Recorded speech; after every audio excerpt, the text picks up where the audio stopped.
Aujourd'hui, au nom de l'Université de Californie à Berkeley, nous vous souhaitons la bienvenue à une session interactive avec Acharya Prashant.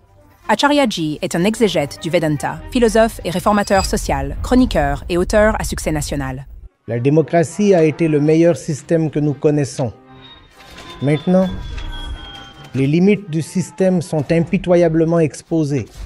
Les endroits où les gens ne sont pas sans éducation sont ceux où la démocratie devient son propre destructeur. Si ces personnes peuvent voter pour moi seulement si elles ne sont pas éduquées, alors en tant que décideur politique, je les maintiendrai délibérément sans éducation. Nous avons l'honneur d'accueillir Acharya Prashant-ji. Parler des, conflits mondiaux récemment avec plusieurs guerres à travers, le globe aux nouvelles tous les jours. Et, cela peut parfois sembler très comme angoissant, mais souvent c'est, une cause de facteurs humains. Alors, nous voulons vous demander quels facteurs humains pensez-vous avoir conduit à ce désordre dans la paix mondiale? Vous voyez, cela a principalement à voir avec la montée du droitisme dans le monde. Israël, Palestine, Russie, Ukraine et plusieurs autres.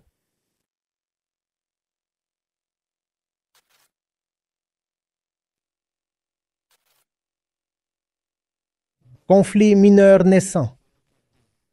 Si vous les regardez, certains d'entre eux pourraient même ne pas être de nature internationale.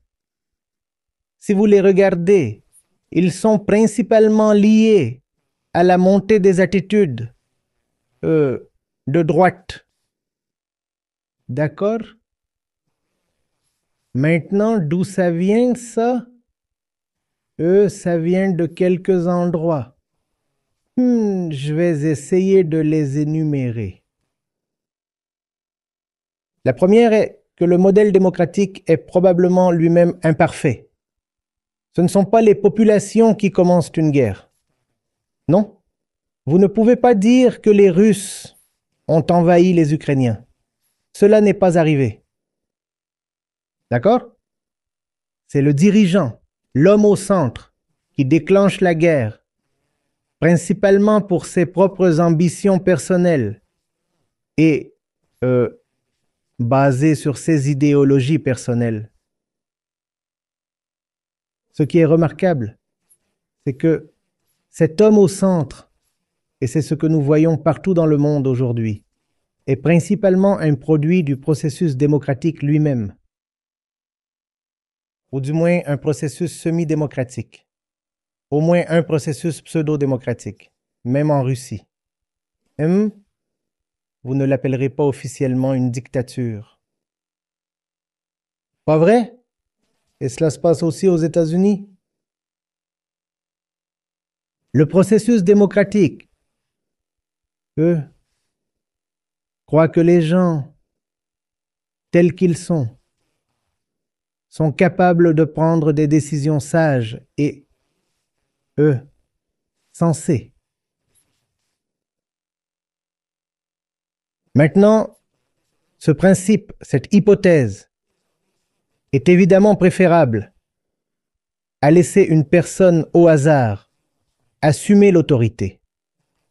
Et c'est pourquoi la démocratie a été, dans un sens relatif, le meilleur système connu de nous, surtout depuis la Seconde Guerre mondiale.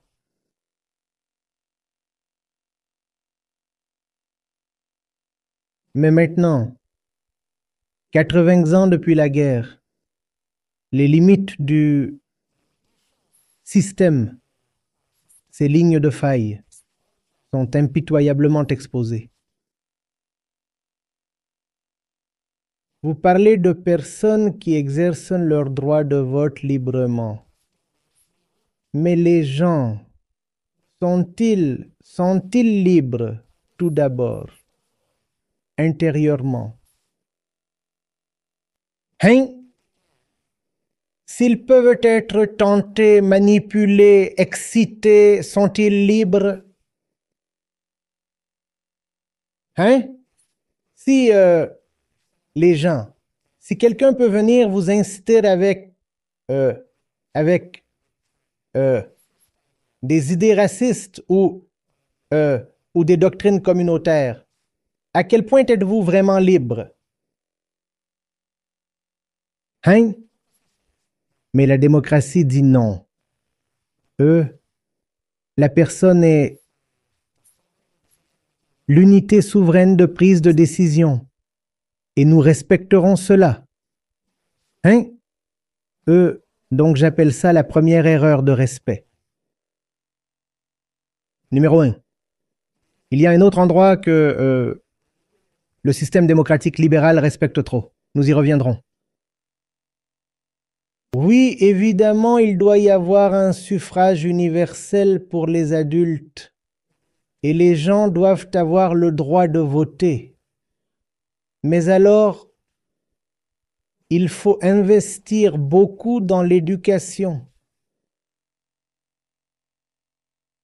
Les endroits où les gens ne sont pas bien éduqués sont les endroits où la démocratie devient son propre anéantisseur. Les tyrans arrivent à occuper le trône en utilisant des moyens démocratiques presque parfaitement légitimes. Donc il n'y a pas vraiment grand-chose dont on puisse se plaindre. Le gars dira « Je suis un leader élu démocratiquement ». N'est-ce pas? Donc, avec la démocratie, qu'aurait-il fallu rendre obligatoire? De la même manière que nous disons suffrage universel pour les adultes, nous aurions également dû dire éducation obligatoire et universelle jusqu'à l'âge adulte. Pour que la démocratie réussisse, et pour que ces guerres insensées s'arrêtent, il faut des populations éduquées. Et puis vient la question de comment définir l'éducation. Parce que nos symptômes sont déterminés, par le profit matériel et le succès numérique. Par conséquent, le plus grand respect que nous accordons à l'éducation est à l'éducation professionnelle et technique. La science, la technologie, ce que l'on appelle les STIM. Maintenant, ceux-ci font très peu pour éduquer une jeune personne sur son propre intérieur. Comment fonctionne l'esprit? Comment l'homme a-t-il voyagé à travers l'histoire? Il y a tellement à apprendre de l'histoire. Mais un diplômé typique en MBA est peu susceptible de connaître beaucoup d'histoire du monde, de psychologie, de philosophie, de sociologie ou d'anthropologie. Bien qu'il ou elle dans le marché de l'éducation, dans le marché de l'emploi, cette personne va exiger le prix le plus élevé. Vous direz, quelle personne bien éduquée c'est?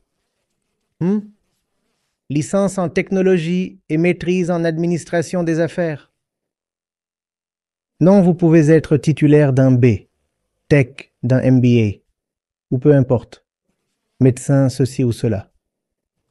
Mais si vous n'avez pas reçu une éducation de soi, alors vous êtes extrêmement vulnérable à la manipulation psychologique.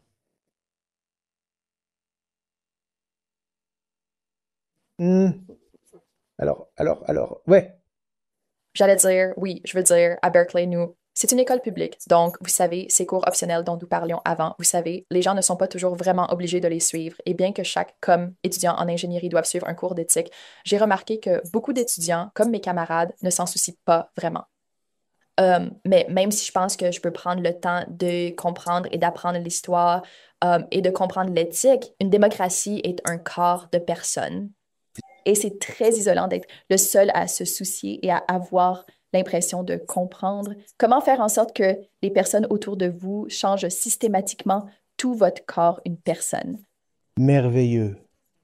Tout comme la démocratie est un système, de même l'éducation, qui doit nécessairement accompagner la démocratie, doit être systémique.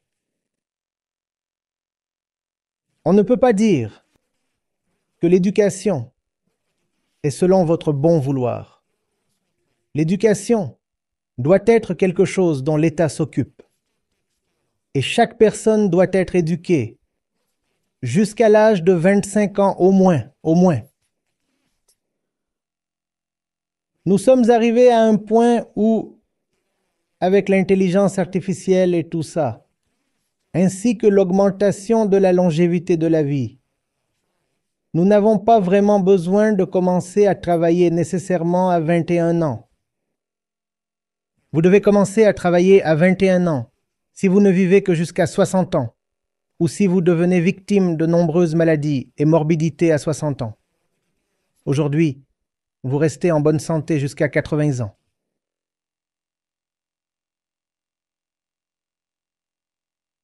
Aujourd'hui, la science médicale a trouvé des moyens de vous garder non seulement en vie, mais aussi pleinement fonctionnel pendant plus longtemps.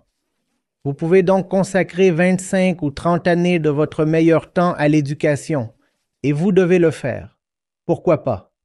Et cela doit être, comme nous l'avons dit, un système. Sinon, vous avez tout à fait raison.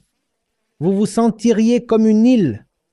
Eh bien, je suis préoccupé par toutes ces choses, mais d'autres prennent un point de vue très émotionnel, instinctif et réactif sur tout, et avancent des arguments très superficiels. Mais parce que ces foules sont nombreuses, elles l'emportent dans le système démocratique. Alors nous sommes à un point particulier de l'histoire où la démocratie devra se corriger. Elle offre, disons, trop de respect à la discrétion humaine. Il est supposé que l'homme, tel qu'il naît, un être humain, rien que par la naissance, est capable d'exercer un jugement. Et ce n'est pas vraiment le cas. Nous ne respectons pas les faits si nous croyons en cela. La deuxième chose que le système démocratique libéral attend trop, c'est la foi.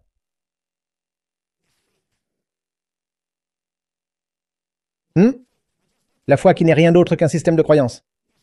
Vous voyez, si je viens à vous et que je dis « je crois en une terre plate », vous souririez avec condescendance, vous vous moqueriez, vous pourriez rire de moi. Et si vous avez bon cœur, vous pourriez vouloir m'éduquer. D'accord?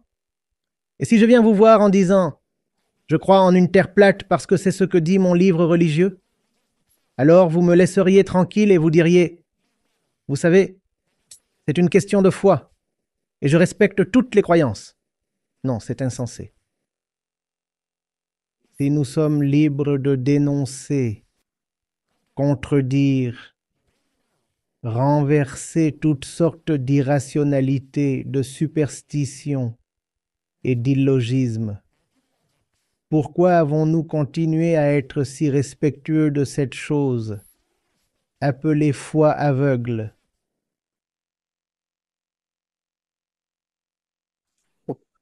Et les gens s'en sortent avec n'importe quoi. Vous savez, c'est mon système de croyance personnelle. Je ne veux pas en discuter. Je ne veux pas en discuter. Je crois que cette terre m'appartient. Je ne veux pas me disputer à ce sujet. Cela déclencherait une guerre, n'est-ce pas? Je crois que cette terre particulière m'appartient. Et ne discutez pas avec moi car c'est mon système de croyance sacré. Mon Saint Seigneur est apparu dans mon rêve et m'a ordonné d'envahir cette terre. Discutez avec ça. Et depuis des décennies, nous avons été éduqués à battre en retraite face à de telles absurdités. Quelqu'un fait une erreur dans une équation mathématique. Vous n'hésiteriez pas à corriger cette personne, n'est-ce pas? Mais quelqu'un vient et dit, vous savez, Je crois que la terre a été créée en 4 jours par 4 anges saints. Vous ne discuteriez pas. Pourquoi pas? Pourquoi pas? Non, c'est ma sainte croyance. Je comprends pourquoi ce système de valeurs a vu le jour au départ. C'était pour que nous puissions éviter les conflits. Cette personne croit en une chose, la citant comme sacrée ou religieuse. Cette autre personne croit en une autre chose, la citant également comme sacrée ou religieuse. Alors nous avons dit, laissez-les conserver leurs croyances dans leur espace personnel et privé, et nous n'allons pas argumenter avec eux. Mais ce n'est plus dans l'espace personnel et privé. Toutes sortes de bigoteries et nommer n'importe quel problème du monde moderne. Et il provient d'un système de croyances. Il provient d'une vision non scientifique et illogique du monde et de soi-même. Et ceux qui ont la raison et la logique de leur côté, ils se retirent très respectueusement lorsqu'ils sont confrontés à un type d'animal déraisonnable. Pourquoi ce respect? Non. Nous ne voulons pas blesser les sentiments de quelqu'un. Ce n'est pas une question de sentiments. C'est une question de faits. Les faits doivent toujours l'emporter sur les sentiments. De quoi s'agit-il avec cette idée de victime de ne blesser les sentiments de personne? Et si vous ne voulez pas que vos sentiments soient blessés, alors vous devez les garder bien protégés dans votre espace personnel. Vous ne devez pas les exposer. Je ne vais pas entrer dans votre maison ou dans votre cœur pour blesser vos sentiments. Mais si vous exposez vos sentiments dans l'espace public et que vous souhaitez même des votes pour vos sentiments, alors permettez-moi de blesser vos sentiments. Mais ce n'est pas ce qui se passe. Est-ce que vous comprenez? Oui, et je pense que nous pouvons tous comprendre, vous savez, la dynamique dont nous parlons et comment il y a toujours une sorte de nous gardons les faits et nous gardons les sentiments sur une échelle et vraiment, vous devez vraiment trouver un équilibre entre les faits et les sentiments. Vous ne pouvez pas laisser l'un prendre le dessus sur l'autre, sinon vous ne serez pas capable de penser clairement. Je vais encore être un peu plus impitoyable que ça. Vous ne pouvez pas équilibrer les faits et les émotions l'un contre l'autre, sinon vous perdez sur le fait. Donc, le fait est que la Terre est un sphéroïde oblate, et le ressenti est que la Terre est un disque plat. Comment conciliez-vous ces deux éléments? Et quel type de géographie spéciale en découlez-vous? Pense à ça. Comment équilibrer ces deux éléments? L'un d'eux doit l'emporter. Il ne peut y avoir d'accommodement à ce sujet. Eh bien, j'ai en fait une question. Oui. Concernant désolé pour différents, vous savez, beaucoup de différentes religions ont des faits différents. Et il y a beaucoup de faits que nous ne connaissons pas. Nous n'avons pas encore les réponses. Alors, comment dire que certains faits sont plus vrais que d'autres? Et n'y a-t-il pas de valeur à, vous savez, simplement croire que nous n'aurons pas toutes les réponses? Ou est-ce quelque chose que nous devrions essayer de trouver? Nous devrions essayer de trouver toutes les réponses à ces faits. Très belle question. Vous voyez, si je n'ai pas la réponse à quelque chose, par exemple, la physique ne sait toujours pas avec certitude ce qu'est la matière noire. Et c'est une grande inconnue parce que la matière noire constitue 85% de la masse de l'univers. Mais c'est une énorme inconnue. Mais cela ne signifie pas que vous devez inventer une histoire fantaisiste en disant que la matière noire est un grand monstre qui a été créé, il y a 4500 ans, par cette force démoniaque particulière et ces choses-là. Si je ne sais pas, je dis simplement, je ne sais pas. Et je suis encore en train de faire des recherches à ce sujet et je ne sais pas quand j'aurai les réponses.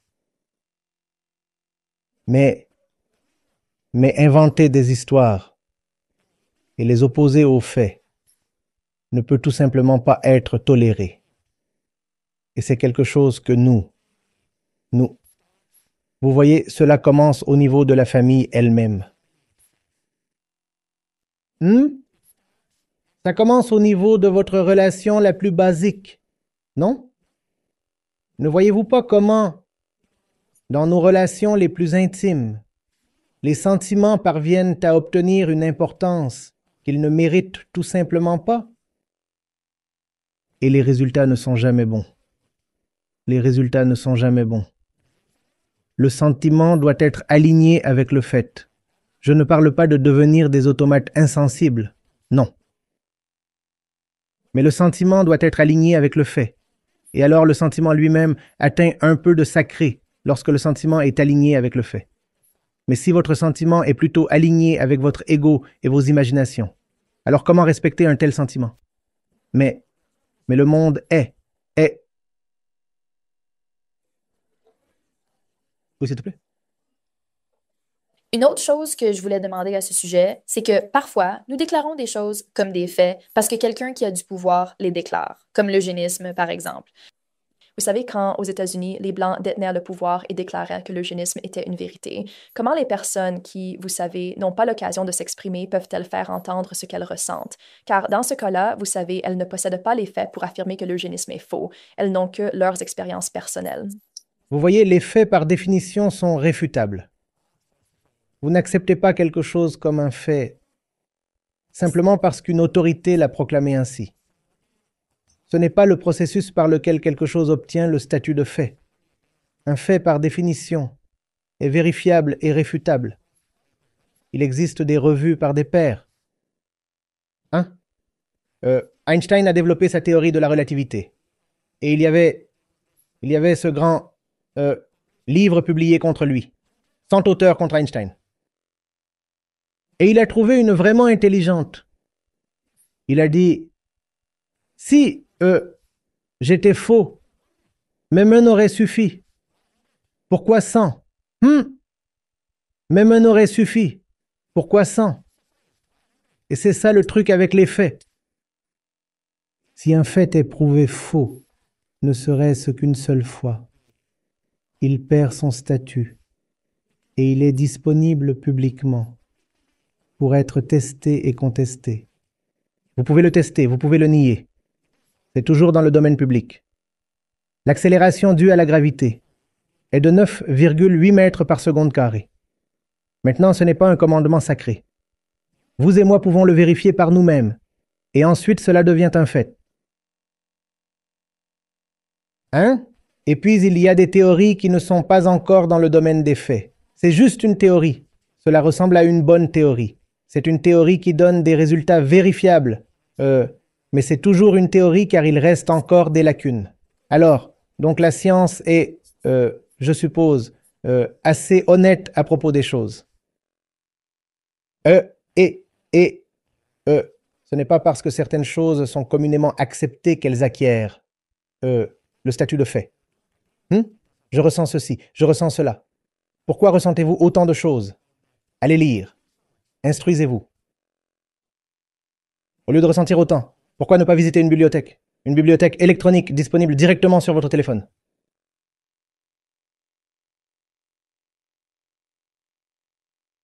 C'est tout. Ce que j'essayais de dire, c'est qu'en ayant dit cela, la réalité de notre monde est que les faits viennent généralement du pouvoir. Ça ne devrait probablement pas être ainsi. Les faits devraient être, comme vous l'avez dit, disponibles dans le domaine public, ouverts à la discussion, au débat et peut-être même à la falsification. Mais dans le monde d'aujourd'hui, vous savez, les faits viennent toujours d'une position de pouvoir. Nous sommes tellement conditionnés à voir les choses en termes monétaires que nous croyons que celui qui a plus de fonds monétaires pourrait peut-être avoir une meilleure compréhension de ce que le monde représente. Mais juste pour ça, j'essayais d'arriver à vraiment à la question de... il semble que les personnes les moins vertueuses, du moins à nos yeux... À bientôt. Puis-je avant aborder la première partie de votre déclaration? Vous voyez, les faits qui viennent du pouvoir sont appelés propagande. Ce n'est pas un fait. Et si vous croyez en un soi-disant fait juste parce qu'il vient du pouvoir, alors c'est une croyance. Il y a de la propagande venant de l'autorité, et il y a une croyance naïve de la part du récepteur. Nulle part, il n'y a quelque chose appelé fait dans l'image. Pourquoi devrais-je croire en quelque chose juste parce qu'un grand nom est derrière? Un grand nombre proclame qu'il y a une chose appelée changement climatique. C'est un canular. Quelqu'un vient et dit, vous savez, le déclin de la population est en train de se produire. Pourquoi ne pouvez-vous pas vérifier les chiffres? Est-ce que cela se produit vraiment? Et c'est un nombre très vérifiable. Je veux dire, vous ne faites que compter les têtes. Il ne peut y avoir aucune divergence possible sauf s'il y a une forme de manipulation très organisée. Donc, l'autorité n'est en aucun cas une pierre de touche pour déterminer ce qui est un fait. D'accord? Et il n'y a aucun besoin, on n'a pas besoin et c'est la raison pour laquelle nous devons être éduqués en histoire, psychologie et philosophie.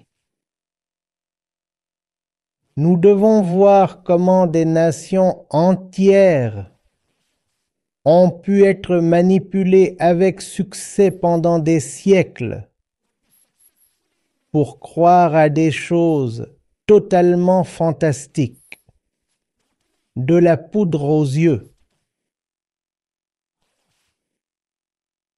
Une fois que vous voyez cela, vous réalisez la vulnérabilité de l'esprit humain à la propagande.